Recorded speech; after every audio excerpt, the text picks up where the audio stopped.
Dr. Ray Higgins. Remember, I'll do anything as long as it's legal. Ish.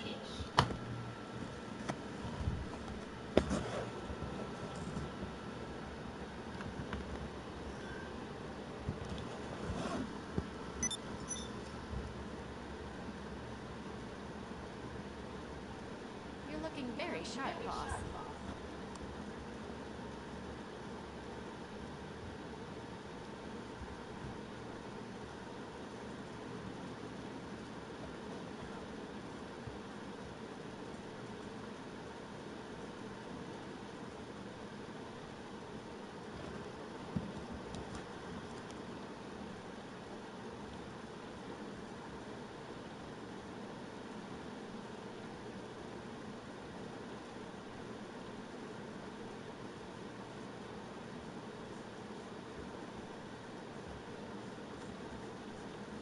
You do know that I've got 2 degrees, both in finance.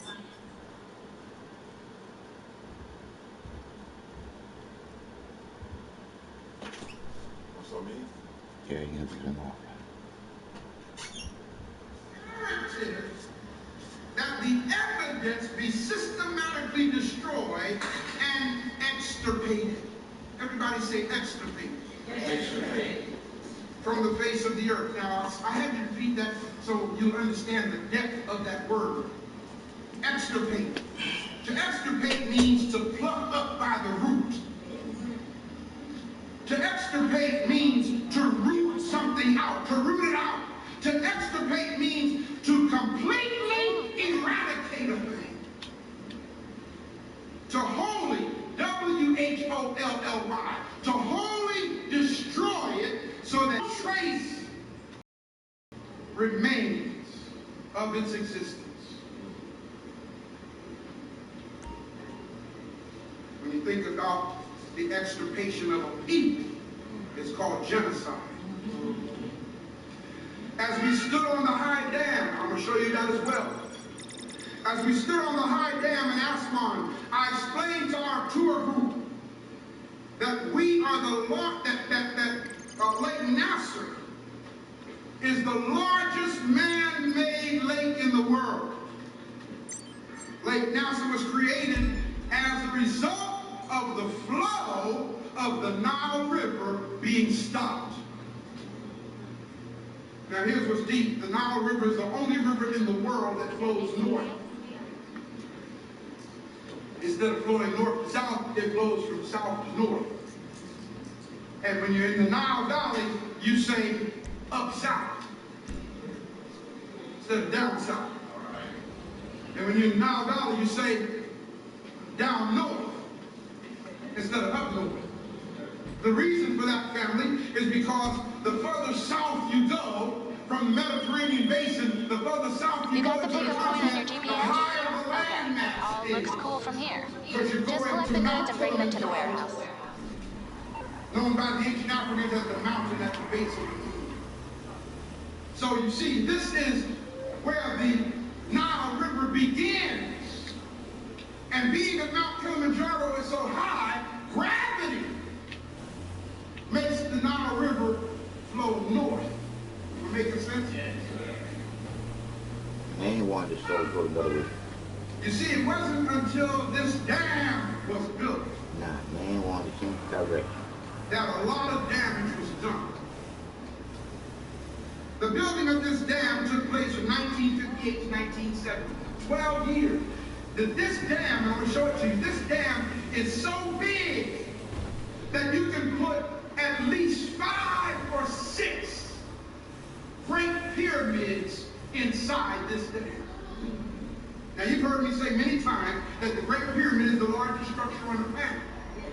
It's the largest monument on the planet. The high dam at Aswan is the largest structure on this planet. It stopped the annual inundation of the Nile. Now what do you mean inundation, Pastor Ray? Here's how it goes, y'all. God designed it. Creator. Hear what I'm saying to you. Creator. Y'all ever hear this thing change the course of mighty rivers? Bend steel with his bare hands? faster than a locomotive, faster than a speeding bullet, more powerful than a locomotive, able to leap tall buildings at a single bound. Who is that? Superman. Go ahead. Right. Superman, who was disguised as a mild-mannered reporter. Or a pimp. You see, it was his disguise that was most important. The people who built the high dam disguised the dam as a good thing, because they said it will provide electricity to all of Egypt. Okay, they built the high dam, and hundreds of thousands of Nubians lost their lives. Hundreds of thousands of Nubians had to be displaced, because when the dam was built, it backed up the flow of the river, and the river began to spill over and created the largest lake in the world. Let me tell you a little bit about this lake. Lake Nasser spans approximately 1,550 miles. Did y'all hear what I just said? It's over 310 miles long. The average width of slavery. Let me tell y'all something. If the only thing you know about us visiting Egypt, guess what, y'all? They're recent temples. The old ancient temples, most of them are gone or underwater, where they get the whole idea of the sunken city of Atlantis from. Coming clear to you? Yes. The temples that they want you to see are temples that have the influence of the modern invaders in it. So when you walk around, the features that you see, the facial features, aren't really Africoid in many of the temples. Leading people, in fact, we had a group that was there. There was a French group standing right next to our group. And it blew my mind, because we're listening to, we had a sister on the tour with us. Her name is Michelle Pearson, who spoke, I think, like 8 or 9 different languages. And French was one of the languages that she could speak. So there was this French group out there. Michelle said, "What?"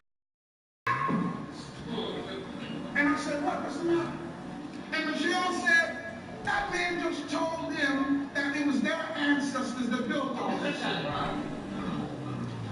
Didn't he show you that? That's the kind of madness that's going on. People are going to Egypt thinking that that's their past. Not their past. And our young people in the streets of St. Louis, Cleveland, Los Angeles, New York, Baltimore are killing each other because they have nothing to connect to give them a sense of esteem and identity. They don't see themselves in history. And the only recognition that they get of their past is slavery. Let me tell y'all something. If the only thing you know about us is what happened during the slave period, you don't know our story. We are family. Therefore, you got to understand, most of the people who go to Egypt get a misinformed and misdirected view of the great African civilizations, because the evidence of the true origins is systematic.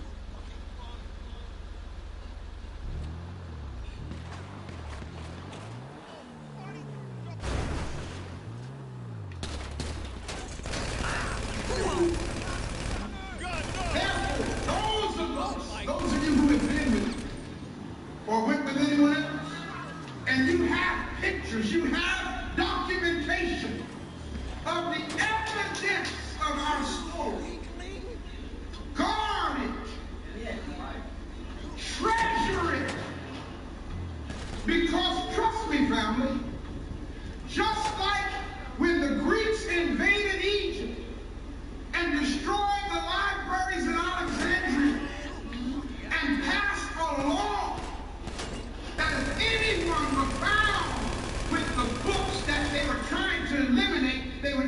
to death. That same principle is going to apply after a while. When we keep presenting the evidence, like I'm going to show y'all today some of it. When we keep presenting the evidence that cancels out this story. Let's look at some of the pictures now. The person that you're looking at now on the screen is the man that I started out talking about. His name is Dr. Ben. This man is the father of so many of us who are conscious and who have been reading and doing our study. He has absolutely no idea how many lives he has touched with his work. So we honor him today. Let's kind of go back here now. I told you at the beginning that Arabs have been employed. And it's deep because when I took this picture, the tourist police came to me and said, no. Why not? Are you trying to take this picture? Because here's the proof that they're there, resurfacing the evidence. See? Now, mind you, in fact, this particular picture was taken inside the Temple of Horus. And what temple did I just say? Wow. Why the Temple of Horus? Why the Temple of Horus? You know why? Because Horus is the Jesus of Christianity. Got me? See, Horus of ancient Egypt is the Christ, the virgin-born Christ, where the whole story came from. Indeed, that this particular temple, notice what's happening to the walls. You know, again, when I was taking this picture, they tried to stop me taking this picture. No, why? Okay? Here's your proof, man. They actually chiseling off the reliefs that have been here for thousands of years and cementing over it. And what's really deep about it is they chisel these little pieces off and bring them out here to what we call Egyptian exhibits. And y'all pay all this money to go see the raping of Egypt. Y'all, they bring a little piece of a wall and people think they didn't see something. You know? Look at this, man. Look at this. Now, you're looking at a wall where about maybe 15 years ago, that entire wall was covered with Egyptian artifacts or reliefs. Let me show you part of the same wall. You see? Now, I can tell you that is happening, but it means a whole lot more when you see it happen, right? Damn, you can't put that, you can't replace that. That was microflashing. Look at it. Look at it. The whole wall. This is the tomb of Mary Ruka. How many of you guys remember the tomb of Mary Ruka in Sakara? Okay? How many of y'all would be there? Yes. The tomb of Mary Ruka. One of the main reasons why this particular tomb in particular is being so defaced is because it is this tomb right here that gives the world the evidence of what is called Freemasonry today. It is in this tomb right here that if you go to this tomb, you'll find that your great solitary masonry is a complete copy of what happened in ancient Egypt thousands of years ago. And they don't want you to know that. That's why you can't even take a camera now to this tomb. When you go down, big sign says no photos. I'm glad I got before you put the sign up. Okay, how they doing that now? This is the tomb, man.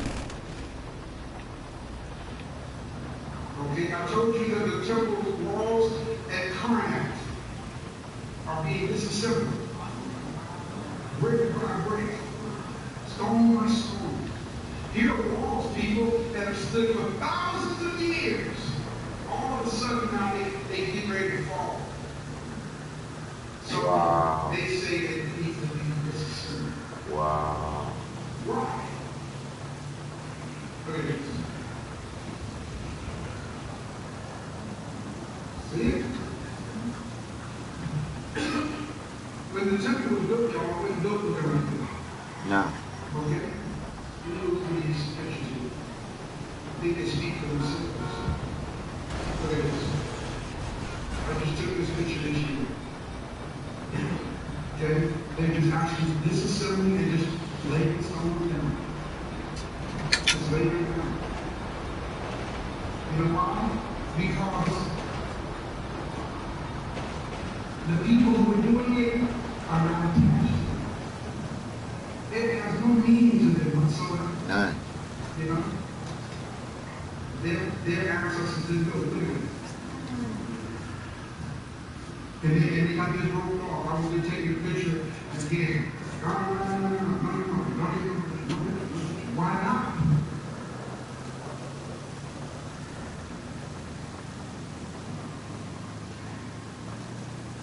And you see, just the complete destruction of one of the world's greatest temples. Y'all, this is the citadel, the world's first citadel of learning. See how they destroyed? Just stacking the rocks. It's not a good feeling either. It really isn't. Even for those of you who haven't been, it's not a good feeling. Wow, but that means if you want to go, it ain't gonna be there. See? You know?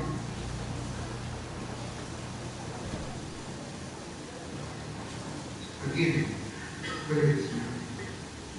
Such a sacred temple. And by the way, so you know, this temple, the temple of Karnak, was dedicated to the god Amun-Ra. Amun means the hidden aspect of God. The part of God is so great that our finite minds cannot grasp.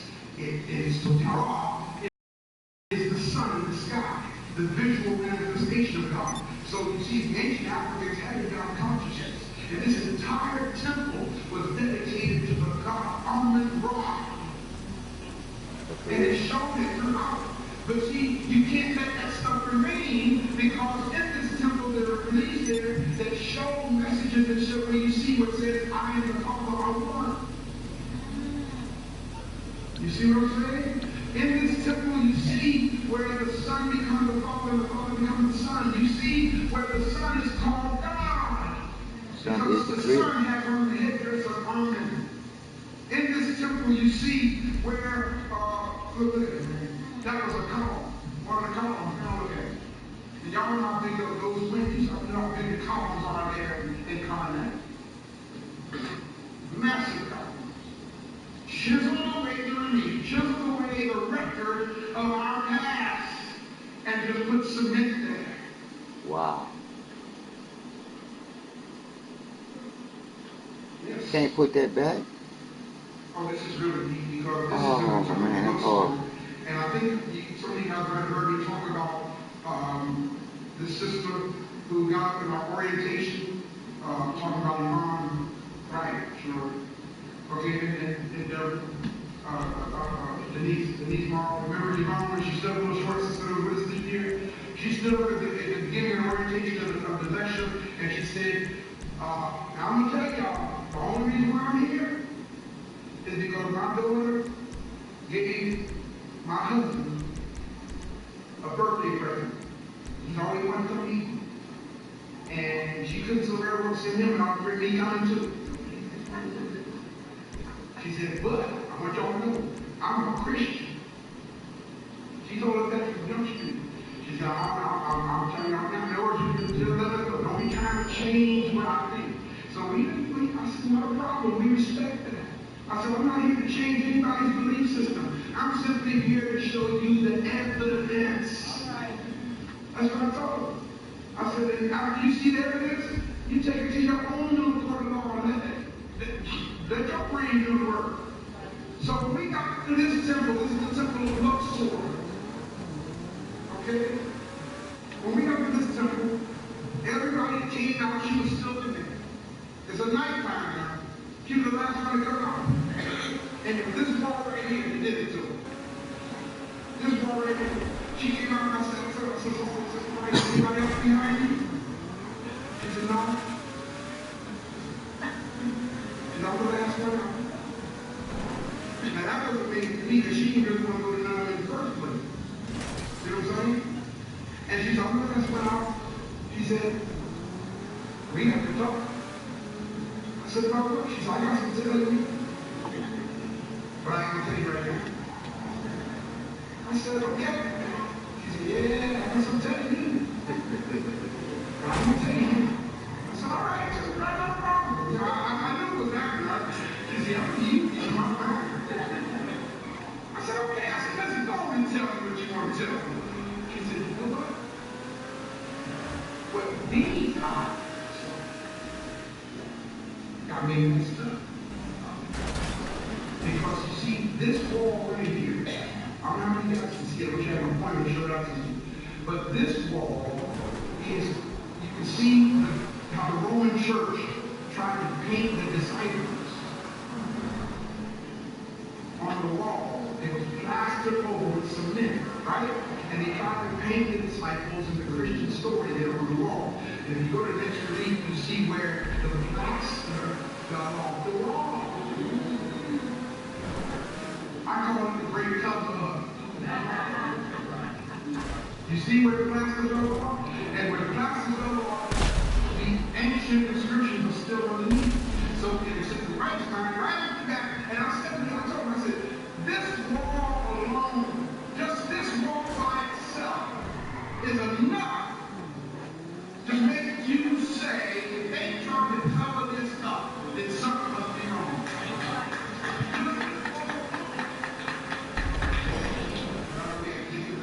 At the end of the tour, look at this, man. Look at this. Now, it doesn't give any more sacrifice. Y'all see that? This is at the temple of Isis on the island of LovE. The Roman church went in, and this is, by the way, on the left side of the door is where the temple, and chiseled in the cross. But what you don't see is that where that cross is, it was the head of Isis. Maybe you can see it in the next picture. It look very close to it. Check it out.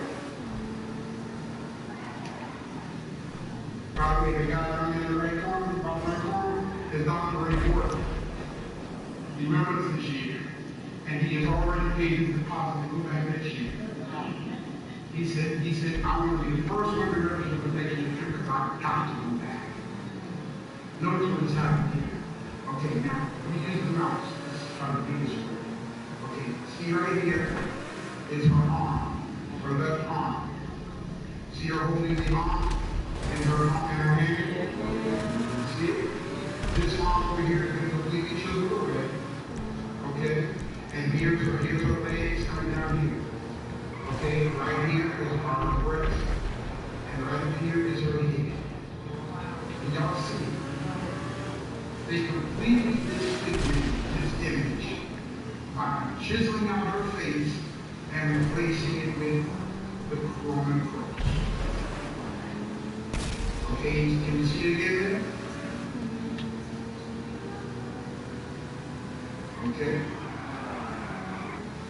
And this is inside, one of the columns inside. You see what they did? How many y'all see it? Okay. Again, why? Why are they doing it? That's what you must ask yourself. This is what I call evidence, family, that didn't hands the verdict.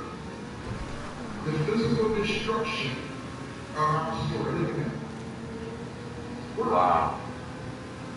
Wow. We don't even know, I don't even think what else. Man, that was just the So knee. the identity is completely removed. Not a problem. They, like I said, those who destroy the means nothing. Look at that. What's the purpose of removing the head? Get it? Looked like it might have been the body of a millimeter. They would have cut it, man. They just crunched all our shit up. Now I told you that this temple is Karnak, the temple dedicated to the god Amen Ra. Here's Amen. Now this is not Amen, this is the statue. See, you can tell what about the headdress, remember? Okay? Notice the headdress of this guy. See his headdress here? It is from this headdress that the Judeo-Christian church came up with the whole concept of the Ten Commandments, the tablets of stone. This is where Moses supposedly came down from Mount holding 2 tablets of stone. And y'all think Moses looked like Charlton Heston. Because that's what y'all saw in the movie, the Ten Commandments, right? Okay? Now see, what's deep next to him was the headdress of Ra, which was simply the head of the pharaoh with the sun disk, Ra. So the two together would be Amen and Ra. Y'all understand? Okay? But notice the destruction. Just completely destroyed. Why? Look at it. Now this is deep because in this here, in the temple of Karnak, this was what we call the top Amen. Okay? But you don't know that. And what's really deep here is what they did is they actually broke it away on purpose to create a cross. Damn, surely did. Wow. The defacing of our story. Because Wow. if we have no evidence, we have no argument. Who is this? You guys okay? Look at that, man. Look at that. Wow. I mean, wow. I mean, saving it all I over. remember when Shirley was coming around, on the other side it shows my op, ISIS was weak on my op, protecting Osiris. And on this side, it shows who? Well, ISIS is the headdress of Hathor. But look at the face. Look at the face.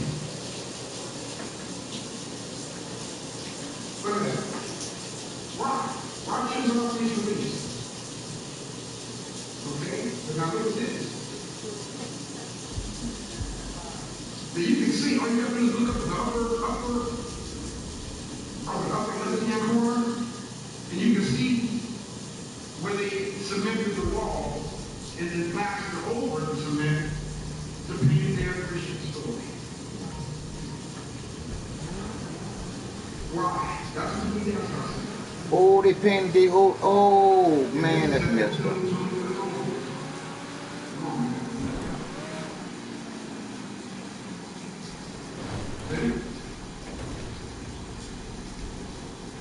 Again, trying to replace our story with the story that was given to us by Rome. Okay? And as a result of the fabricated story that was given to us by Rome, some of our people have been running for Jesus for a long time. And you ain't time. And I'm not trying to be insensitive. I'm trying to be serious. I'm trying to get you to understand, guys. You see what I'm saying? A lot of people see that I have no idea what's going on. A lot of people don't even know what that means. See that? Start looking for that. George Bush does that a lot. Okay? There's a meaning behind it. Okay? That has a lot to do with the Masonic order. Don't ask me. What does it mean? Just trust me. It ain't got nothing to do with Jesus. Okay? But here is like most times around the head is round. The halo. No, it's square. Y'all see it? The square is around the head. Anybody know why? Everybody say Masons. Y'all understand the influence of the Masonic order here, family? Okay? 4 right angles is how many degrees? How many? 360 degrees. We're talking about the square. Y'all remember be there or be? You know what you say?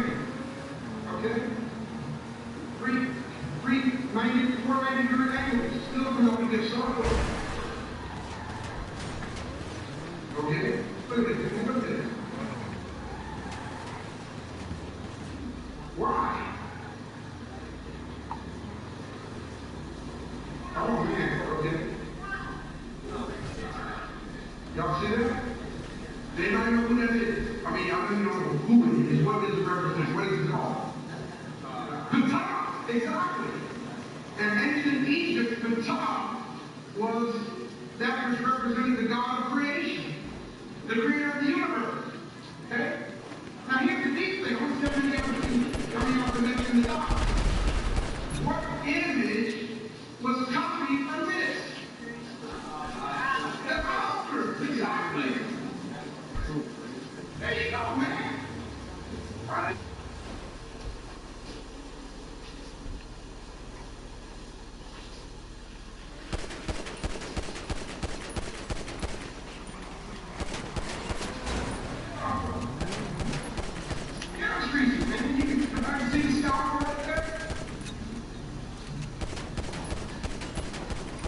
The physical destruction of ancient Egypt. And of course, there's your offspring. Okay? Oh, this is good. Now, I was just showing you physical destruction of Egypt. Let's just kind of come current for you now. Okay? This is in Washington, D.C. at the Imperial, what do you call it? Lodge of the Shrine. The Shriners in their 33rd degree. I mean, basically in the 33rd degree. Y'all see that? That's on the left side, and on the other side of the stairs, there's a copy of that, duplicate of that. Okay? That's in Washington right now. Look what you got on. That's in Vegas too? Wow, I didn't know that. Okay? See where it comes from? This is ancient Egypt here. He saved him, bro. Oh man, I got to confess, no, I wasn't supposed to take this. And there's no why it's not that clear, because I did an emergency snapshot with my cell phone. I just took this year.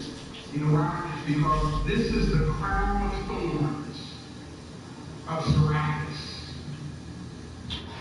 Now, some of y'all say, who's that? Remember I'm talking about Serapis? Serapis was the image that became the object of worship. That was the reason why Constantine called the Nicene Council in the first place. Because of the Serapis image, they were worshiping it as Christ.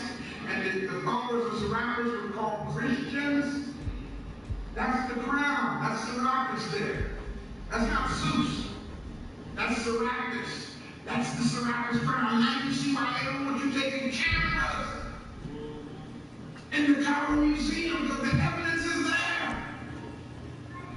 So since I have my camera, I have my cell phone. And they had an attendant standing right there watching, making sure I get a picture. And I told a couple of brothers in the tour group, I said, I need y'all to distract him. So my three brothers got around the attendant and grabbed my arm and I pulled them because they were like they wanted to show them something. And my uncle was out there the streets all kind of thing. I reached in and pulled up my camera, the camera, pulled it. There's the evidence, man. There's the evidence. Look at this. You can tell this is recent. Dude on this side, that's phone. That's right on your side, he on the other side, team. And anybody who's a York Rite Mason is your eagle. There it is. This right here, I want you to know this. Look at it. Who is Horus again? The Egyptian Christ, right? He became Jesus in the Roman Catholic Church. But notice what's on, and the symbol of Horus is the hawk. But notice what's on his head. Good shot. The tablets. Count the books in the tablets. How many you see? Yeah.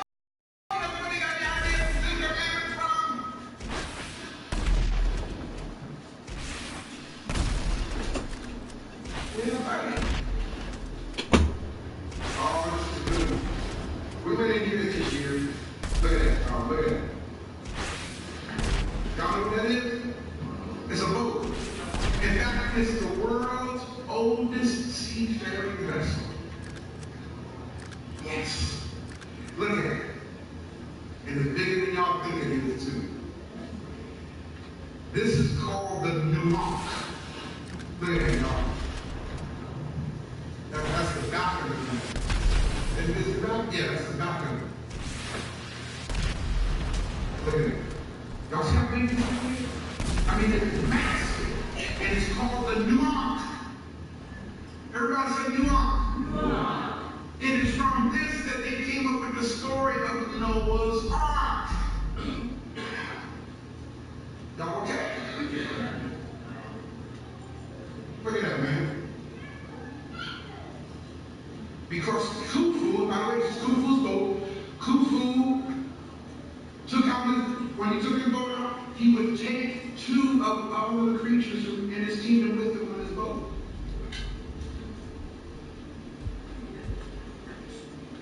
There you go. Look at that, man. You see how big that thing is? Of course, this is the shrine of Imhotep. Y'all don't learn this lesson today, did you? No. Here's the shrine of Imhotep. See, young people, when y'all leave out here, I want you to know, this is your stuff. See, now I can stand up here. You walk right here and don't know nothing. How many? We can sing until the lights start flickering. And you still don't know nothing. What do you have to say is yours? Look at this, man. Here you have the dude who is the father of medicine. Now, let me show you this here. This is the shrine of Imhotep. Okay? See, they want you to see this guy as evil. Right? What they're taking out of a movie called The Mummy. And the evil power in the mummy was named Imhotep. What's nothing evil about Imhotep? Imhotep, the father of medicine, that's insipid. But what's really deep is if you look at this, you see over here, this is the prescription that he wrote. Here is your wash basin where they scrub before operating. Here's your operating table. Do y'all see this? Up here is your instruments, medical instruments, your suction cups, your scalpel, okay, your forceps, your bucket, I said the forceps. Okay, here's the maternity ward. See the women sitting on? Okay. We had 5 physicians with us this year, and there they are. 5 physicians that were with me this year. And I said, I can't think of a better place for you guys to be, to honor you, than right here at the shrine of the Father.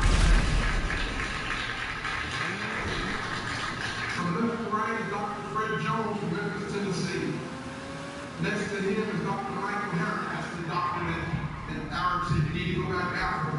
Dr. Michael Herrick from Atlanta, Georgia. Okay, Dr. Naomi from Atlanta. Dr. Joyce Drake Herrick from Atlanta. And my good friend, you know him very well, Dr. Ray Morgan from Brooklyn, New York. And it was really deep, y'all, because Dr. Morgan, Imhotep, was not only a physician, he was an architect as well. And guess what? Dr. Ray Morgan is also an architect. Okay, so while we were at this shrine, we gave him the spiritual name of Dr. Ray Imhotep Morgan.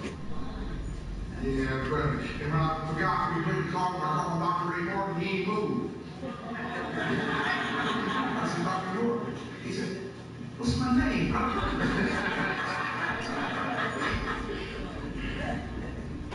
Here I am lecturing the group about the Aswan Dam. And here's the dam, family, a drawing of the dam right there. And notice this thing, notice this, if you can see it. A cross section of the high dam, okay? If you notice to the left, that's where the lake, the water backed up and created Lake Nasser. On the right side of the dam is where the Nile River continues to flow down north. Okay, and you can see how massive it is. Look how deep it goes down into the mountain. Okay, this is one of the largest vehicles of genocide. Here I am talking again, and of course, the word you're looking at is Lake Nasser. That was once the Nile River, it is now the lake.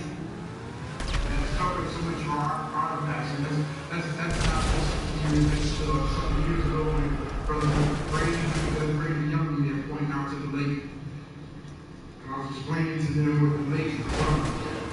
And as a result of the dam, look at that. That is the riverbed on the north side of the dam.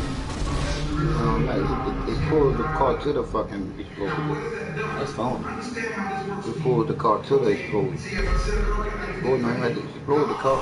They pulled the car to it. to flow and flood once a You year. can shoot that rocket. Go to that car. They're gonna pull the car to it. Good shot anyway. Which is the black soil. Got me? Okay, and it would flood over the banks. And when it would flood, the Nubians would just drop seeds. And it was so fertile that stuff would just start growing. They didn't have to dig it, they just dropped it, man. Because the soil was that rich. But now, the Nile doesn't flow. So because the Nile doesn't flow, the nutrients can't flow. Y'all got me? And as a result of them being able to farm, then they're going to die off because they still live. Wow. Y'all know what that is? What do you know what that is? The Barrel Master King Tut, right? A lot of people think that's what King Tut looked like. Okay. No.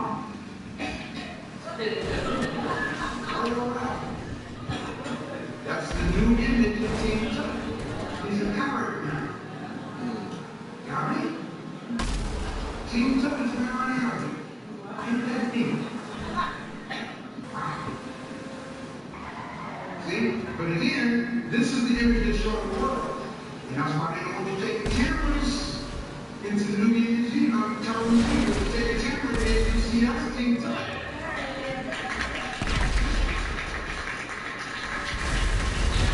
A whole second floor of the Car Museum is devoted to King Tut. They don't want cameras. They don't want me showing the world what I just showed y'all right now. They put too much energy, man, trying to eliminate, eradicate this information. Look at that. What's really deep is this used to be out in the main entrance to the Car Museum. Now it's in one of the back halls of the Car Museum. And you can't take cameras in there. So you can't go in there and get a picture of a man head. Look at the locks on his head. They don't want you to know this. Y'all know what this is? Mentuhotep. Pharaoh Mentuhotep. That's why we call our Mentuhotep Mentuhotep. Look how black he is. Taharka. Taharka. Shabaka. You want you see this stuff here. Okay, I'm coming to an end. Look at that. That's the symbol of Horus and Etu. Y'all know what that is? See what it is? Look at it. The eagle. Right? Notice the disc over the head. But that's the hawk of Egypt. The great seal of Egypt. Look at that, man. Isn't that beautiful? Remember that first wind fire on the cover of the album? Okay? Now look at this real good. I want y'all to see something. Here is the national symbol of Egypt. The national symbol. Horus, the Christ. Horus hawk. Look at it good. The beak, direction, the wings up. The sun is over its head. The shin in its talons. Wow. Look at this.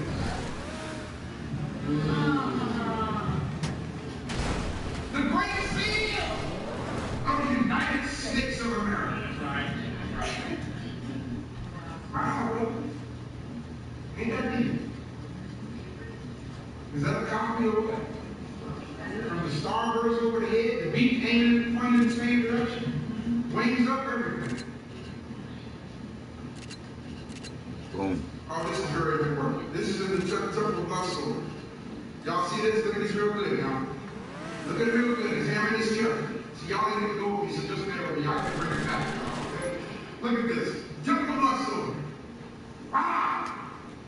Brother, what's so special about that? That is called the Manu in Temple of blood silver.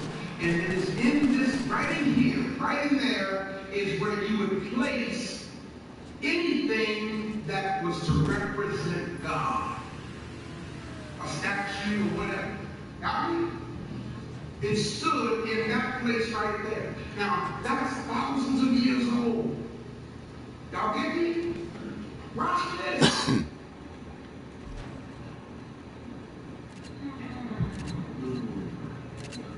Y'all see it?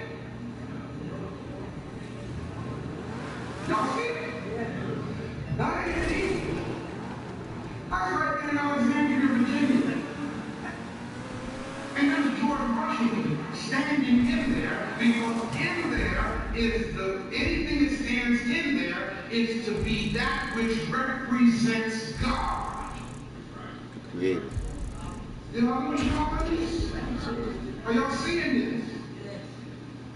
See the columns on each side? Oh, I mean, you got some columns, man. Look.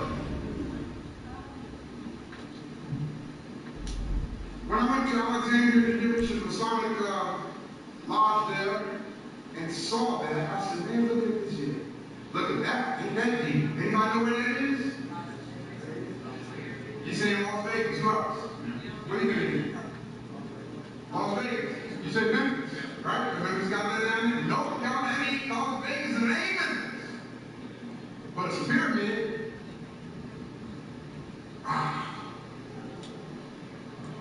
I ain't gonna totally all but that's in Florida. That's in Fort Lauderdale, Florida. And guess what, y'all? It's a funeral home. A funeral home. Isn't that neat? Let me show it to you. See the sign? Forest Lawn Funeral Home. In Fort Lauderdale, Florida. I went to Fort Lauderdale to do a lecture, and I was late for the lecture, and I looked over and saw this pyramid. I almost caused an accident, man. You know, because I hit the brakes, you know, because I couldn't believe it.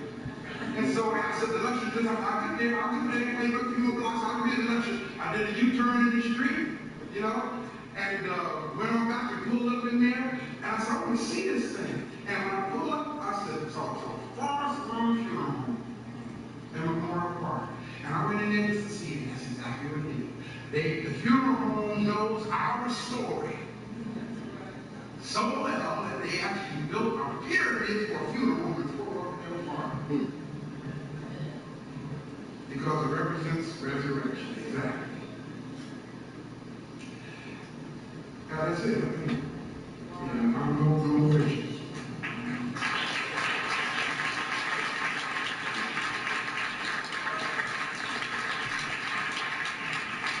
You see, you put on some music or something here, but give it back to you guys. We got work to do. Yes, right. Now, as I close, let me close by saying this. And first of all, I'd like to say thank you for your patience. I was way over the time you do. Okay? But brothers and sisters, listen to me very well, please. We are at a point in our ministry, in our development, where it can't just be just another day, just another week. Okay? I hope you guys understand. I really do. I really want to say like Professor Small said, do you really understand? Do you really understand? They don't get it. What are you trying to do? Trying to resurrect the consciousness of our people. You know why? Because if we can get right thinking, then that will lead to right actions. Y'all hear what I'm saying? You know,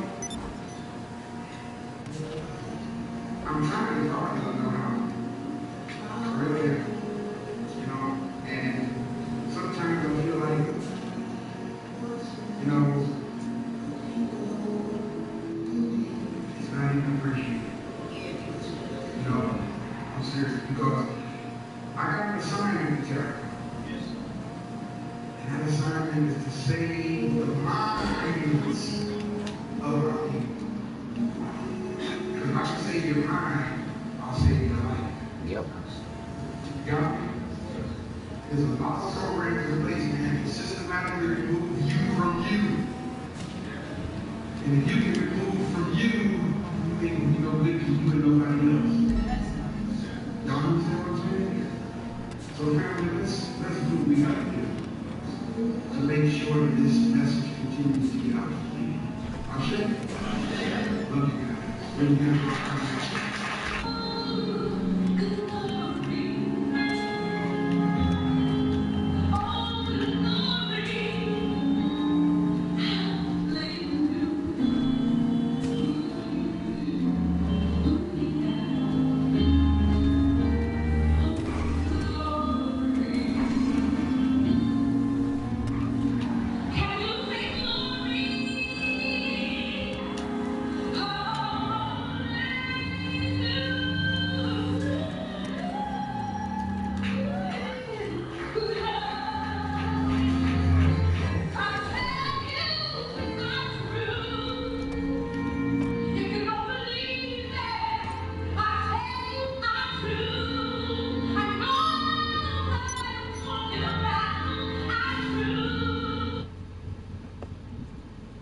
Like I said again, it's all about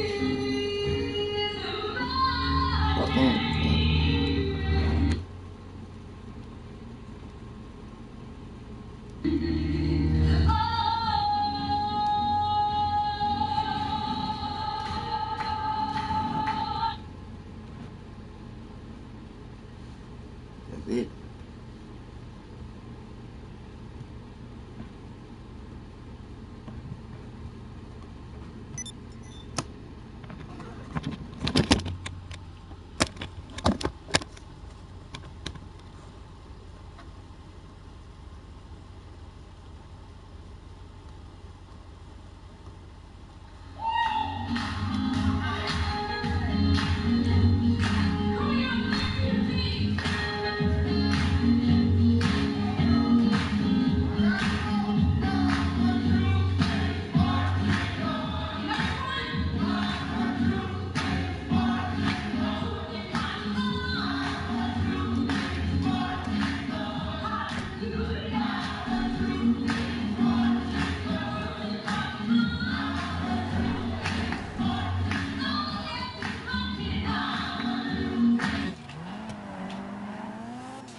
to put ourselves in the spirit of unity and love and harmony and right balance is a song called You're Easy to Love. And I'm going to sing it here, and I want y'all to join in with me. That might sound a little familiar, huh? Now, the words are very simple. The words say, the African in me loves the African in you. When we come together, there ain't nothing we can't do. Because you're easy to love. That's the whole song, right? You know, and then we say the melanin in me, the power in me, all that kind of stuff. Yeah. Let's see. African in me, Love the African in you. When we come together, there ain't nothing we can do. The African in me, love the African in you. And when we come together, there ain't nothing we can do. You're easy. You're easy. You're easy. Say it one more time. You're easy. Easy to love. Easy to love. Welcome to my show, The Truth is the Truth. Period. Fuck all the bullshit. Let's do it again. Right now, y'all watching I See You News. We watching this dude act a fool. And it's like 4x4 car with a tire on the back. He basically giving the police real run for their money. He actually giving them a day's work to work for the day. So I just say, what I do when I end up joining somebody to do something and then they end up not being what I thought it was going to be. And I be messed up and came out of my old section where I was in by myself. Because I ain't no violent person like these violent people on this game. When we come together, there ain't nothing we can do. The melanin in me, love the melanin. When we come together, there ain't nothing we can do. Cause you're easy. Hey, you got it? You're easy. You're easy. Easy to love. Easy to love. Oh, y'all got nothing but activity going on the beach. Think I got to get my eyewitness news call and go see what's happening on the beach. Nah, they'll probably kill me. Too many people on here. When we come together, there ain't nothing we can do. The power in me, love the power in you. When we come together, there ain't nothing we can do. 'Cause you're easy. You're easy. You're easy. Easy to love. Easy to love. And it makes me want to shout about the truth. Come on. The truth that's in me, love the truth that's in you. And when we come together, there ain't nothing we can't do. The truth that's in me, love the truth that's in you. And when we come together, there ain't nothing Oh, we your doors can't done came off your car. You're easy. You're easy. It looked like this boy, the guy away from the police. Well, we thought he did. You're easy. Police ain't playing with him. Easy to love. Easy to love. Oh, yeah, yeah, yeah, yeah. And it makes Now we me dive in the wanna store. shout. Last time, the African, come on. The African in me, love the African in you.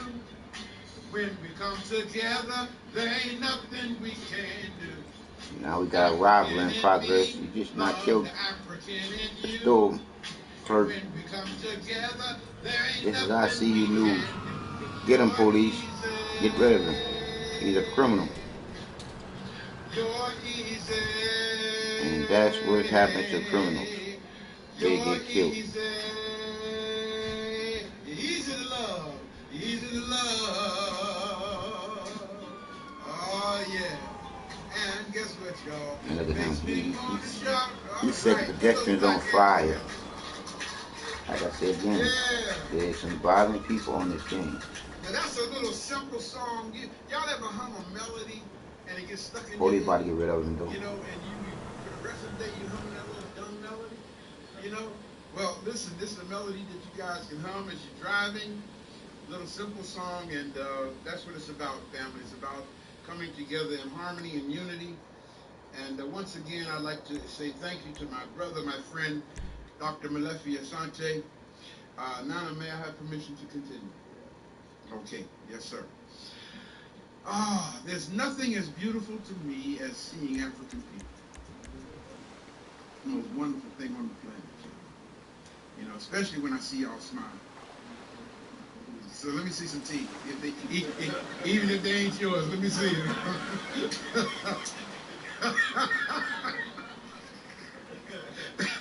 Oh my goodness. Before getting into my talk, let me kind of give you a little foretaste of how I got to where I am. Yeah, go to the tight ass pants. You heard Dr. Asante say I was a preacher in one of the largest Pentecostal denominations in the world, the Church of God in Christ. I was raised in that church. My dad was a bishop for the state of New Jersey denominations.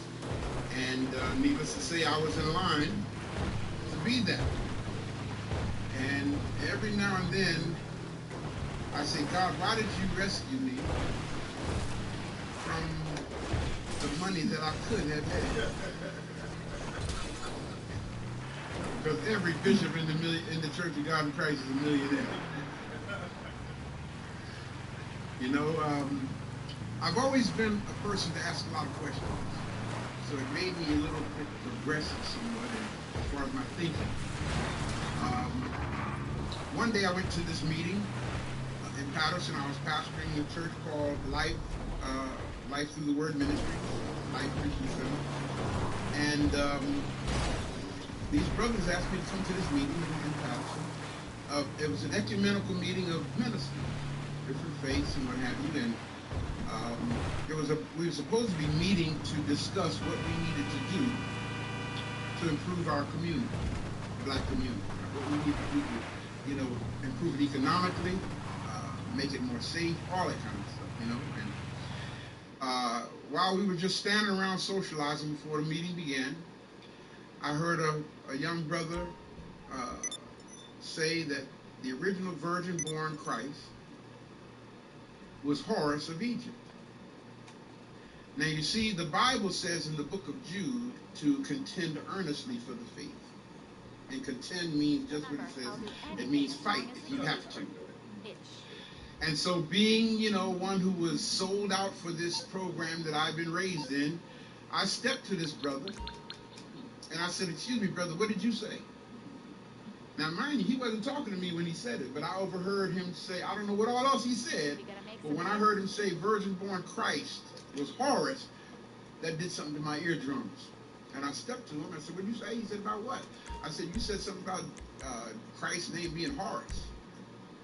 He said, yes, the original virgin-born Christ story was Horus of ancient Egypt. Now, mind you, my circumference of awareness knew nothing about an Horus. The only Horus in my mind was Horace. Okay, so I'm thinking now you're trying to call Jesus Horus, and I did with Pentecostal people. I said, Satan, the Lord rebuke you. The blood of Jesus. I see you news. We got one in the country, fella. You come to hinder, but I bind you right now. I plead the blood of Jesus on you. And the brothers were fighting. I said, calm down, Ray. I said, Satan, the Lord rebuke y'all too. In fact, to have this guy up in here is to have the devil up in here. And I don't belong in this place anymore. And I left the meeting. And come to find out, the energy that I stirred up was so severe that it prevented us from actually doing what we came together. I had a radio show on WWRL in New York, called Universal on every Saturday, and for the space of 1 year, every Saturday, I blasted my brother and these other brothers. I felt it was my duty to protect the community from these agents of the devil. Y'all grab what I'm saying? Now the tragedy is they look just like me, and I saw them as satanic agents. About 3 years later, after coming out of a meeting with the mayor of Patterson, New Jersey, I saw this old store with bizarre books, and I went into this store for the first time. I'd seen it many times, but this is the day I was moved to go into it, and that's why I say when it's the Creator's time for things to happen. This is 3 years later. I went in, I saw this book entitled Osiris and the Egyptian Resurrection by T.L.C. And I picked it up, and I said, what the hell is this? Because the only resurrection I had ever heard about was the resurrection of Jesus Christ and those who believe in him. And when I opened the cover of the book, it said the chief fundamental cult of each Osirian's religion was their belief in the death, burial, and resurrection of Osiris. And their only hope to eternal life could only be realized by their belief in his death, burial, and resurrection. And I said, wait a minute, man, this is what I've been teaching for over 25 years. But it wasn't about nobody named Osiris. It was about a guy named Jesus. And as I began to peruse through the book, I saw that Osiris had a son that the Greeks called Horus. And it's something how that happens, man. You know, this dude, I heard this 3 years ago and forgot all about it. And when I saw that word Horus, I said, this is what that dude was talking about. But I couldn't say, Satan, the Lord rebuke you to the book. The book was, you know, and so I began to do the research, and I began to find out, to make a long story short, that everything that I had been everything that I had been preaching was stolen, copied, plagiarized, and represented back to us under another ethnicity. It devastated me so bad that I left the pulpit in 1993. I said, I can't do this anymore. See, I'm one of those kind of people that once I find the truth, I'm going to stand on it, if I have to really stand by myself.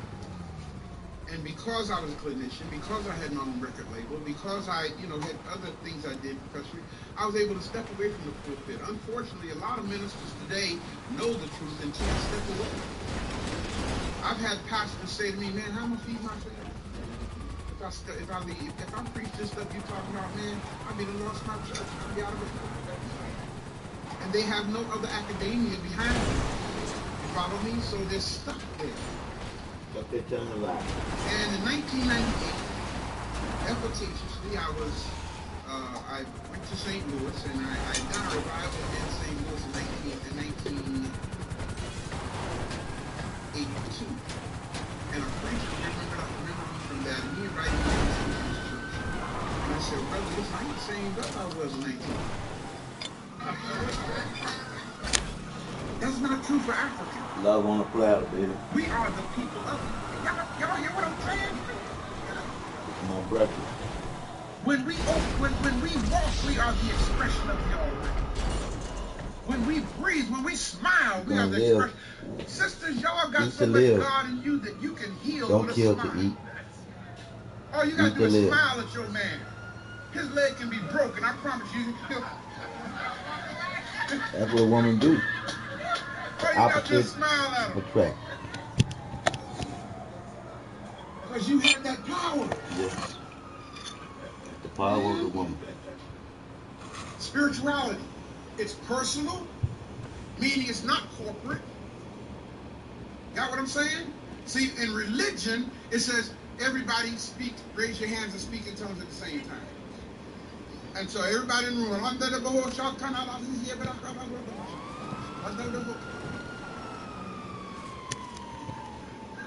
don't know what they're saying either.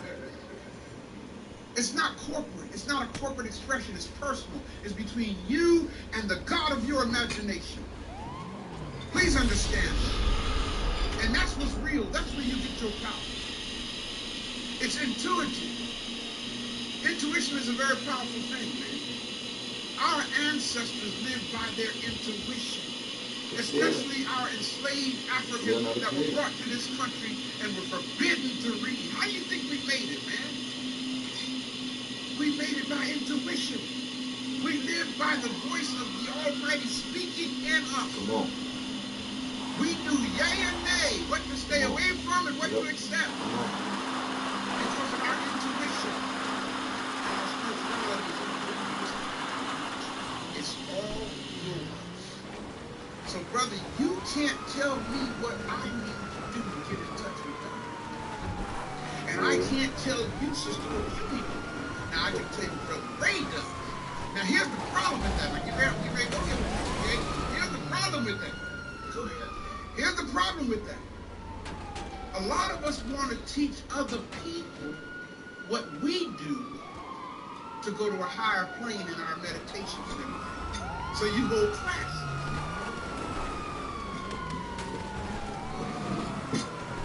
Listen to what I'm saying. Once you try to replicate or duplicate your spiritual experience, it becomes religion. So I get what I just said. You see, and you got people, going to other people so they can teach them how to do certain things. And now you're just creating another religion. Because you are not that person. Some people may need to get in touch with the universe by laying in the floor and just crying. No. Others, this brother may need to get in touch with the universe by just going out and sitting and just inhaling and observing nature. You grab what I'm saying? Every last one of us is different. And that's how you communicate with the God of your imagination. Stop trying to do what somebody else told you you need to do. And have you walk around bad as hell.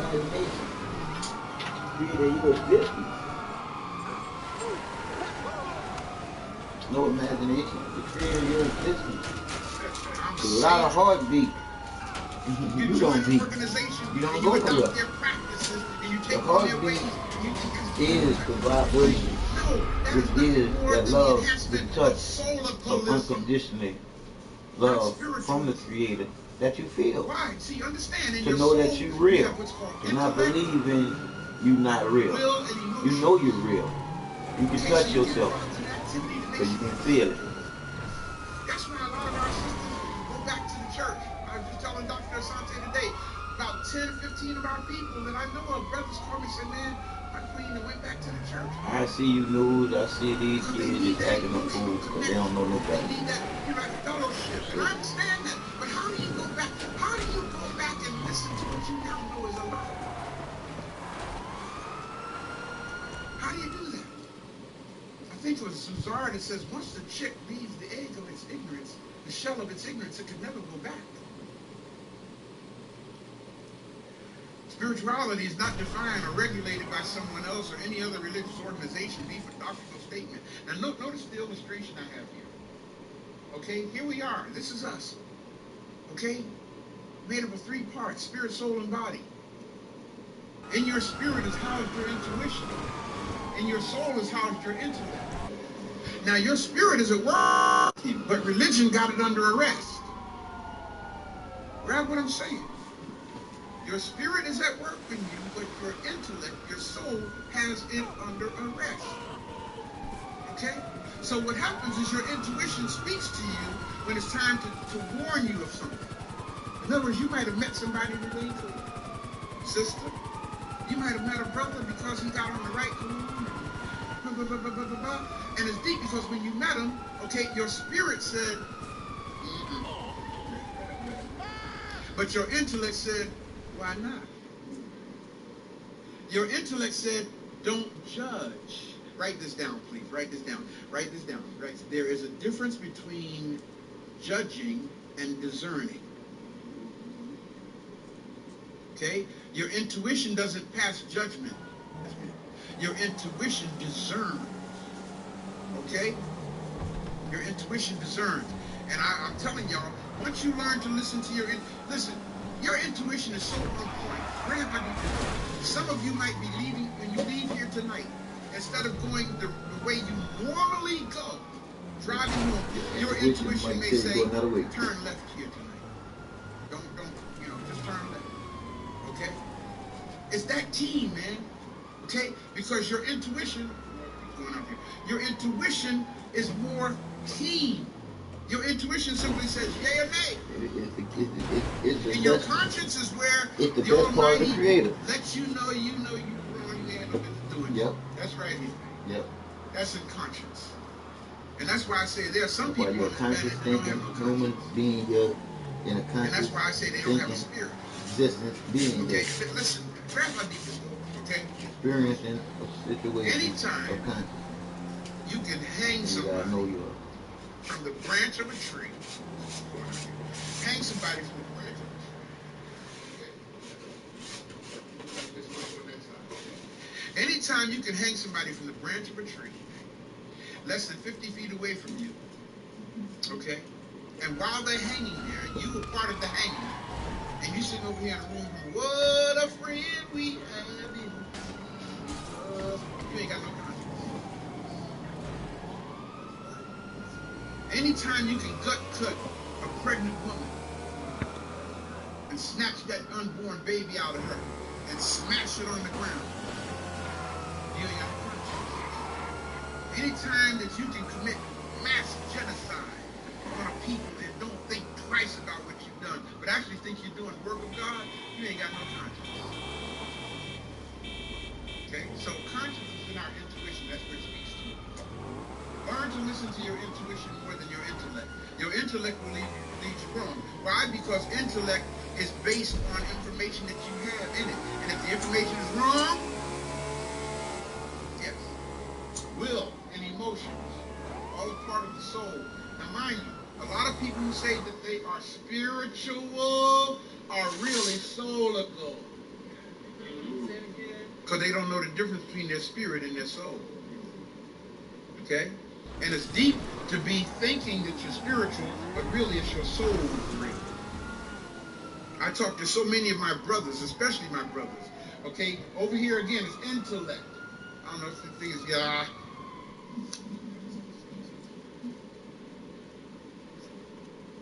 Okay. Yeah, this is tight here. It's loose over there. Yeah. Maybe we need to move it a little closer. There you go. Thank you, brother. One of especially brothers, hear me, sisters. Let me just leave y'all out for about 30 seconds, okay? Brothers, no, that didn't do it. Brothers, we have to understand something. Being soulical is not our power. Being spirit, see, I have to say this to the sisters. Sisters are the personification of spiritual empowerment, okay? But brothers, we are more intellectual than they are. We want to break down everything intellectually, And brothers, because we are like that, we are so busy intellectually masturbating. Okay? Please understand what I'm saying. We think that because we egotistically ejaculate, we've done something. Did y'all get how I said that? We are so busy with intellectual masturbation that we egotistically ejaculate. And we think we've accomplished something. And what's really deep about it is we have a tendency, and this is where our men come in. And I try to share with a couple of our brothers, I understand what y'all think y'all are doing, okay? But the whole thing of notice our sisters don't debate. Why don't the sisters? They don't bring the sisters into debate. Only brothers come in and do all that. Because we get off on letting people know let me tell you what I learned, what I read. That's intellectual masturbation. And then again, what happens is we want to talk about who ejaculated the fathers.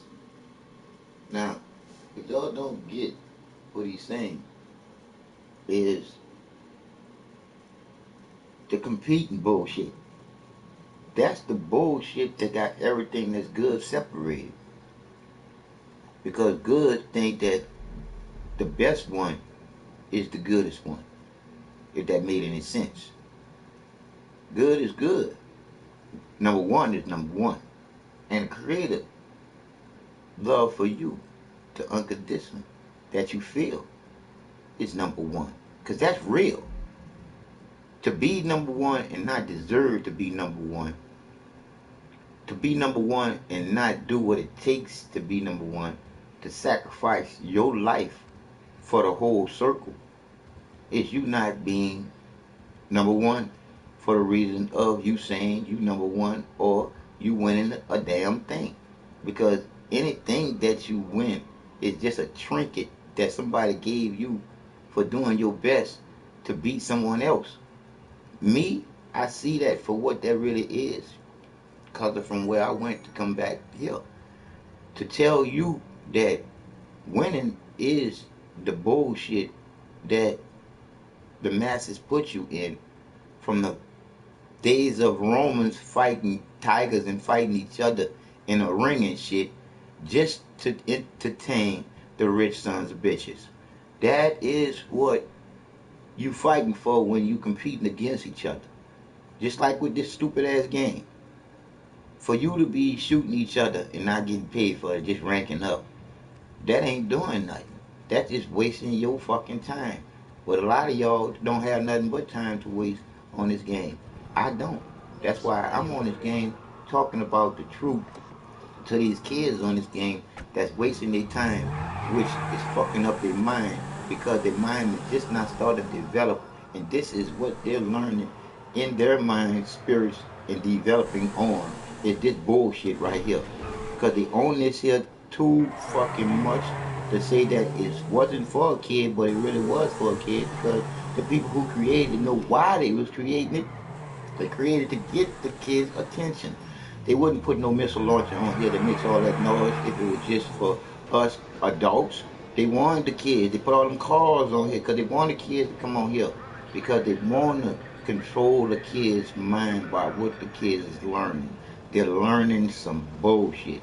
This whole game in itself does nothing but creates a menace to society, which is these kids that's on this game plotting and shit.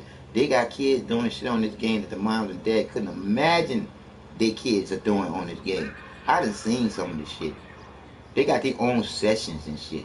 So like I say again, you lame ass adults that got your kids growing up on this bullshit. This is the reason why you gonna have a bullshit ass adult that's gonna still be thinking as a kid. So I say to all the adults out there that is playing this game, take some responsibility over yourself.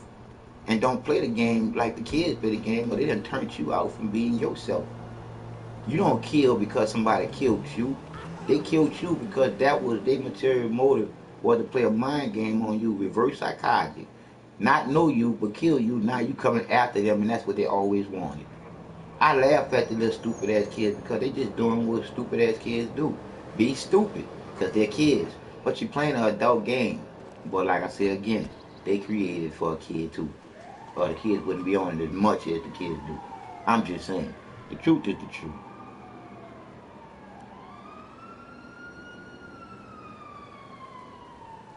Bro, where we went? We got kind of full. We had it. Yeah, man, he bought it, man. He bought it, man. He brought, man, he knocked him out the park, man. Come on, people. After all that is done, how are we empowered, though? Okay, how are we empowered? We're not. And of course, body speaks for itself. That's the five senses, touch, taste, smell, so forth. Okay. This is living my art. This is living my art. Being spiritual, not religious. What is my art? Now, actually, my art is my art. Mm-hmm. Okay? These other words are just words that we use to try to describe my art. Truth, justice, righteousness, harmony, balance, reciprocity, right order of things. This is the summation of my art. And as a result of living my art. Now, everybody say, I can't just talk my art. I have to do my art. Now, he said my art. See, that's And where I'm many of us saying the creator, falling short. because my eye is We still do a a lot of name talking, for the creator. When the okay, but we're original not name of the seeing it creator would manifested never in be our changed, lives. because the original name of the Okay? creator As a is result of the name living of the you reason begin to see why the we all power and the came to be here. manifestation of Njia in our lives. Now, what is Njia? And of course, I thank God for this brother right here, because before reading his work, I had no idea what Njia was. The ideology and power of victorious thought in your life. Njia will come alive in you, and you will experience the power of your Africanness when you stop practicing religion. When you do my art and experience Njia, we will automatically come together as one. Everybody do this. When I'm telling you to do this, because y'all know where I'm getting ready to go, right? Okay. I told you I'm going to go outside your circle. Okay? All right, here we go. Let me first make the, hold on, hold yourself, okay? Hold yourself. There has never been in the existence of planet Earth a man by the name of Jesus the Christ who walked this planet. Okay? What we do have is the Christ concept. Okay? And that's what the story of Heru is all about. Follow me? Now what happened is the invaders came in and took the concept and literalized it. Okay? Actually wrote him into history as though he actually existed. When I get into discussions with a lot of pastors and they start batting at me, I say, brother, okay, well, let's do it this way. Let's just do it this way. If you can show me the grave site of anybody mentioned in the Bible. See, I told him about Jesus. They said, well, you ain't going to find Jesus there because he got up. Okay. Let's do anybody. Anybody. If you can show me, take me to the grave site of one person mentioned in the Bible, I will pay all your living expenses till the day I die. I've been putting that challenge out over the internet, over the world for years, because they never existed. We're talking allegorical people. Now you heard him say that big old word. I say to you, conscious thinking people that's thinking with your own mind consciously. I can't read or write. And I write a lot of things by voice recognition. I go back and try to correct those things, but then I stop trying to go back and correct those things because, one, I will get a headache when I go back and try to correct those things when I don't know the real correct way the word is spelled. So to try to go back and correct something that you said by correcting the word, you get twisted on what the message that you were sending is. So I just said how technology let it come out, and then I let y'all deal with it. Because y'all gonna feel the truth, to know the truth, to know that my material motive is only just for you to get the truth for yourself. Just for you to start thinking for yourself and stop thinking in the repetition which you was taught how to think. You was put in a four-corner box. You put the lid on it because you went into the belief system of what you was taught to believe in. But as a kid, you think as a kid and you play with childish things. Now that you're an adult, reboot the original computer, which is your brain, and start to reprocess basically everything that you was taught as a kid. Because it's time. It's time for you to know that the creativity in you is the creator of you. That spark before there's smoke or fire. That touch of love unconditionally that you feel to know that you are alive and you are consciously thinking. Heaven is all around you. All that man-made put in the front bullshit is man wanting to be first.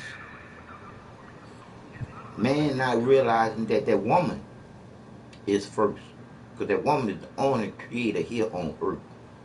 So like I said, man front ran all this bullshit for himself. Like our Father who art in heaven. There is no magical man in heaven. The Bible says you gotta go through the Son to get to the Father. There is no Father in heaven. And the Son is the only one without a mother and father. Because the Son is the divine light of all creation. Literally. The S-U-N. But the U is a half of a circle, but it's the whole circle because it's the first Son. And it's the only one Son that if anything happened to that Son, all life here on earth is done. That makes it the circle of life. Y'all don't hear me though, but y'all gonna feel me though. Because it's gonna get in some kind of way. Because the truth is the truth. And it's something that you can stand on. Every day you come out of that sleep to consciously think about what you're gonna do in this day. Because the honest truth of this whole journey we on is there's no such thing as here today, gone tomorrow. Here today, gone today, because nobody's promised tomorrow. It's on what you do right now that makes your future eternal. Because there's nothing to fear here when you know you can die at any time. Unless you in the bullshit of believing in some bullshit like a God in the sky. All that's man-made bullshit. Especially when you can look at, in the Bible it says fear God. And then y'all do the nursery rhyme, God is good, and y'all chant all the time. Right there lets you see that there's a controversy in that. God is good all the time, but then you fear God.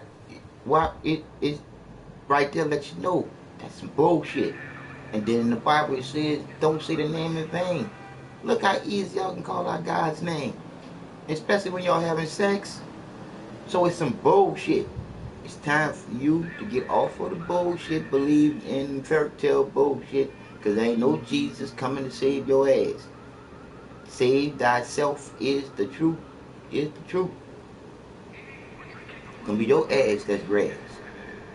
And the bullshit that you put yourself in, gonna be the lawnmower. And the mental hell you gonna put yourself in, after doing whatever hell you do here on earth, like you rapists, like you killers, like you straight up think you crazy people. But as long as you know what you're doing, and you know it's wrong, the circle of life gonna show you that wrong 4 times over. So just think about that person that begged for their life. Think about that woman that you raped. Think about that baby that you did what you did to it. When that circle come back on you, you be lucky if you can know your mind from your behind. When you be put into the hell 4 times over. I'm just saying to you evil people. Evil is what evil does, and you're going to get evil back to you. Life is this big old circle of life. What goes around, comes around. You just better be ready for the get down to come around on you when you do it. This ain't no rocket science. I'm just trying to told you. This thing's doing this. No. Never existed. Now, there was, according to the Hebrew writings of the Talmud, there was a guy named Yahshua ben Kandera, okay, who supposedly existed 100 years BC. See, when everybody repeat after me, say it this way.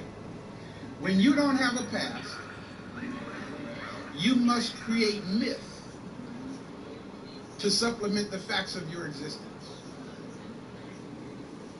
See, Africans did not create Jesus. Europeans created Jesus. Okay? We didn't need to create Jesus. Now, I'm going to tell you, I'm trying to end this. Why do black people need Jesus today? And I'm going to finish with this. Why do black people need Jesus today? I'm going to tell you why. Because we've been taught that we're sinners. And we were taught that he paid the price for sin. Got me? So instead of doing ma'at, okay, and listening to the Spirit pricking us in our conscience, and when we do that which we know we shouldn't, and making it right, we've been taught you don't even have to do that no more. Whatever you did wrong, it's all right. All you got to do is exercise faith in our fabricated Savior, and everything is okay. You've been justified. Justified means you've been declared not guilty of whatever wrong you've done. I'll never forget when Eddie Long actually got up and said, I am who God says I am. God says I'm justified. See, that's the program that got us messed up. That God is bullshit. Because as a result of that mentality, we have pedophiles, pedophilia. I'm not going to start naming all the vices. You can do it on your own. Okay? And people feel that all they got to do is just confess their sins and everything is okay. That's not African. That is not our way. That is not our way. And because we've been appropriating that in our lives, we done became jacked up. Now, I want all you melanated, dark melanated people, black people, I want y'all to hear me and hear me clearly. It's not our way. Now think about it. He's correctly when he's saying that just to the point where I am as straight as an arrow shot at the target, knowing it's going to hit in the middle. I am as sharp as a razor that can cut a hair follicle right down the middle. When I say this here, the right way is the way of the first people. Believe that. Because it was never this wrong. We never got this far in this. Because look at the ones that's destroying it all. And when I say look at the ones that destroying it all, there's not a black person that has any control over any type of oil. That they're cracking Mother Earth wide open to steal. When we could be living off the energy of the divine life of all life. And we all could have electricity free. We all could put in the work to the generators that works with the divine sunlight. And we all could be living in this life semi-right. Because like my boy Dave said, it could never be no utopia. Because they gonna have them assholes that started this bullshit. So I'm saying, when you think about the bullshit that we in, and then you think about them lying to you for throwing you the religion, throwing you something to grab hold to that they gave to you to grab hold to, that they can take away from you at any time they want because they gave it to you. Everything is in you. The Creator gave you life. The Creator gave you free will to be free. But knowing better than your DNA is reciprocity and empathy. You know right from wrong how I feel. Because y'all could never say the Creator's name in vain. The only close way y'all could say, close to y'all thinking and knowing what the Creator's name would even be to be claimed. I know.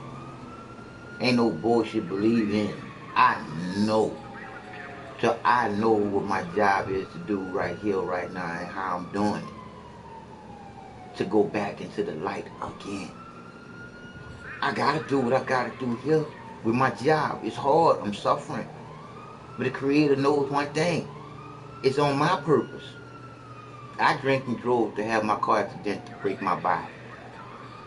So I gotta take the consequence and repercussions from that hurting my body and deal with me hurting right now.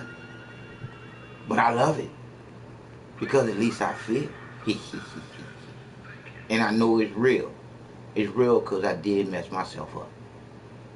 But back to what we saying about the Creator being in you to do for you better than anybody could do for you. And don't be no fucking fool and waiting on some Jesus to come and save you. This man already told you that was some bullshit. Y'all want to listen to me because I can't read or write in this shit. So I really don't mean shit to none of y'all. But I mean everything to the Creator, and the Creator gave me the ball to this game. Because I got the circle to know us in this life. It's all in here together, not one together, two together.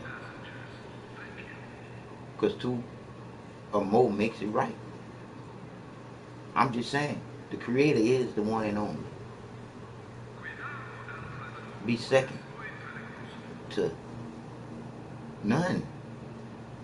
God is many, just like relationship. Just like religion is many too. Think about that.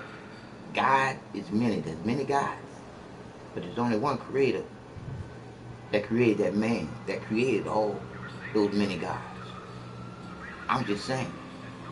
And the other part to this whole twisted up pretzel that we living in, if women was in these spots where you got all men making decisions into going into war and shit, I guarantee you it'll have better balance and a better resolve if they have more women in that situation. Meaning, when all these men in one fucking room together talking about war, that's a lot of testosterone. Them niggas ain't no creators. None of them sons of bitches ain't create shit. They ain't had nothing come out their womb. They ain't had no mental change. They ain't have no visions of something evil coming out of them. That ain't no man. A fucking man ain't nothing but a donator to that Creator, which is that woman. So I say it exactly how I'm supposed to say it. A man ain't shit if he don't know his purpose.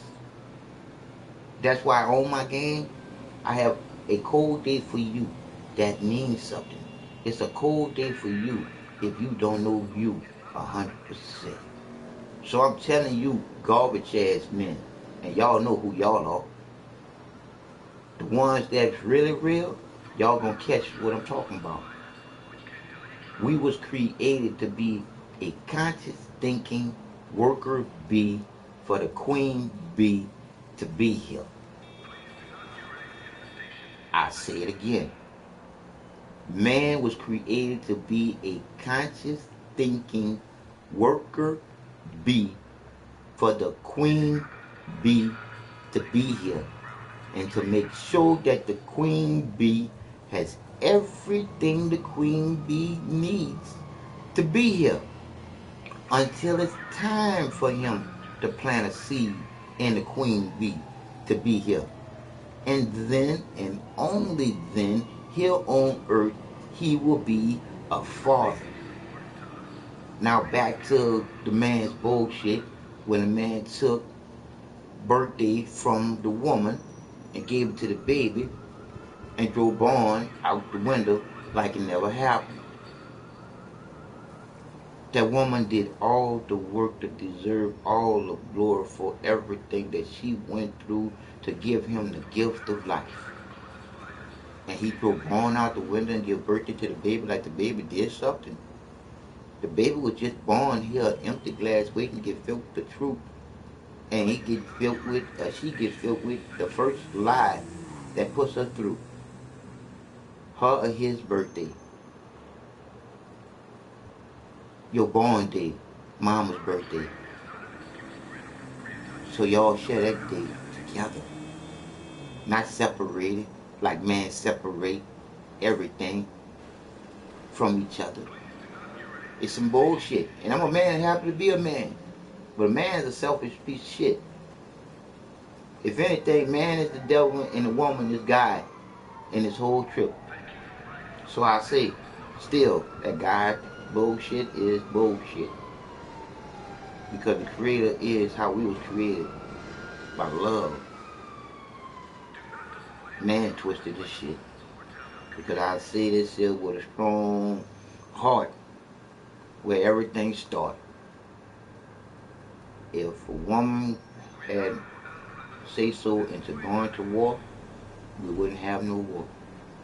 Because all that a woman go through to create that life, her mental body functions changing to create that life,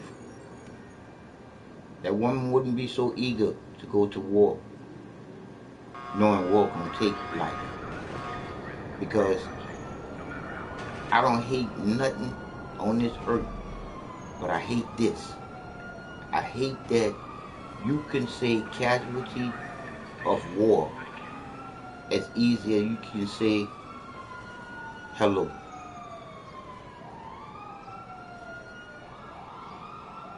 That don't sit good with me at all.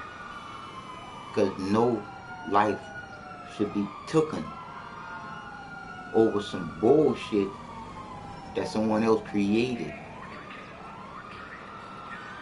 And I'll say it again, no life should be taken over some bullshit someone else created.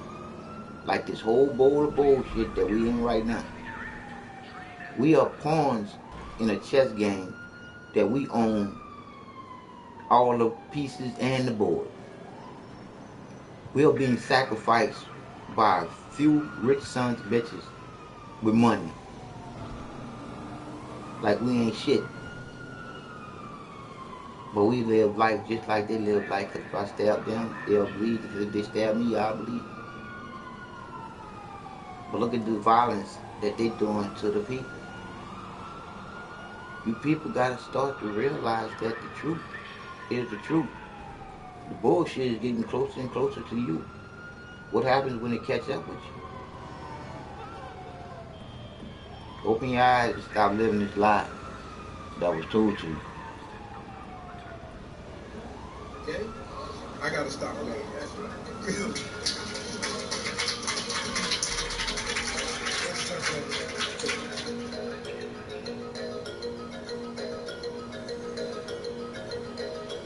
Ain't that something? I ain't gonna know that was the end of it.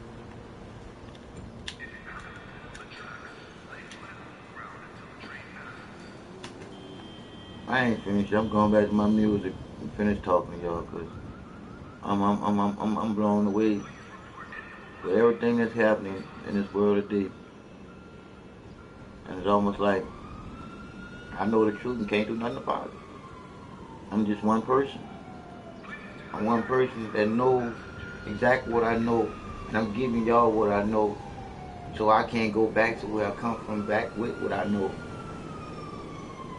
I just know that my job is done, because I'm putting it out on a place where it needs to go out first, and that's where all these kids are at, losing their mind in this bullshit.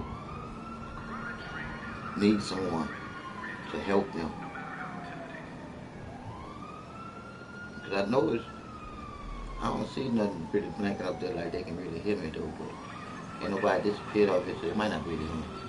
But the one that can hear me, feel me on this. Everything starts in your heart, because that's where your start starts. That first beat of your heart is the Creator. If you wasn't given the love of life to even live in this life,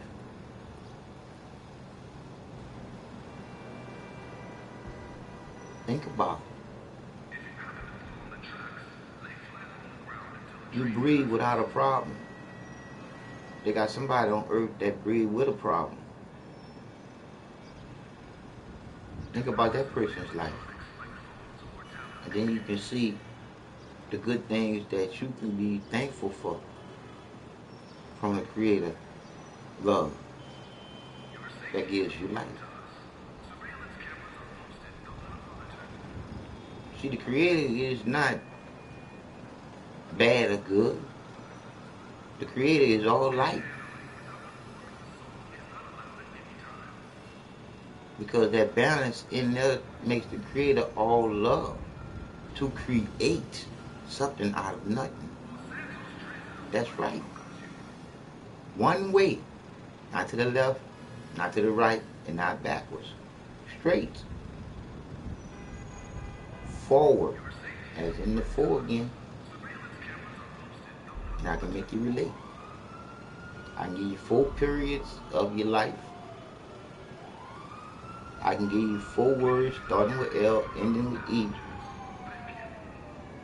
in 4 stages of your life from beginning to the ending.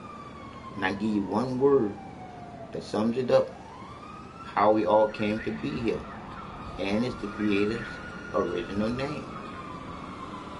The 4 periods. When your mama missed hers, you live in one, you die in one, and you're on a death certificate, he or she is dead, period. 4 words starting with L, ending with E. That sums your life up from beginning to ending in 4 stages. Life, live, love, leave. I'll say it again. 4 words starting with L, ending with E. That sums your life up in 4 stages. You live, life, love, leave. 1 word, 4 letters that sums it up how we all came to be here.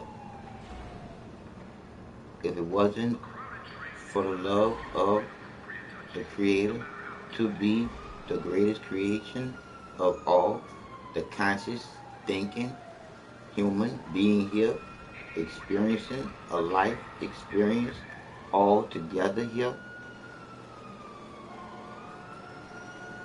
I'm just saying. L-O-V-E. Life, live, love, leave. L-O-V-E.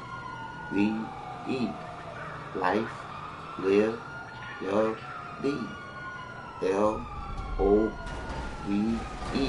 Now y'all hear a chaotic sound in the background? That is what a chaotic sound really sounds like here on Earth. Is the sirens of police cars in an ambulance truck or a fire in a truck. You know that something is up with 911. So I just go back to my beginning to knowing what the truth is. Real wrong was done to me when I was illiterate to the point where I didn't know if I was coming or going. But I died in that situation to be alive in this one, to know right from wrong. And I never had to go down that road again. Because I know where I'm going after it's all over. I'm just doing my job until it's done. I'm eternal, baby. And I know this. Man. So let's go back to the ICU News Network. Go back to the news, look at that truth. I'm been on here long enough. I'll play this one song for y'all, then I'm gone. That's a wrap. I put this one on when I first started, I think. But we're gonna put it on chocolate version.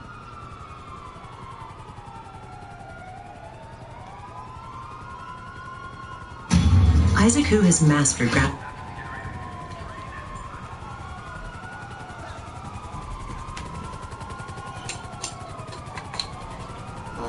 I'm through.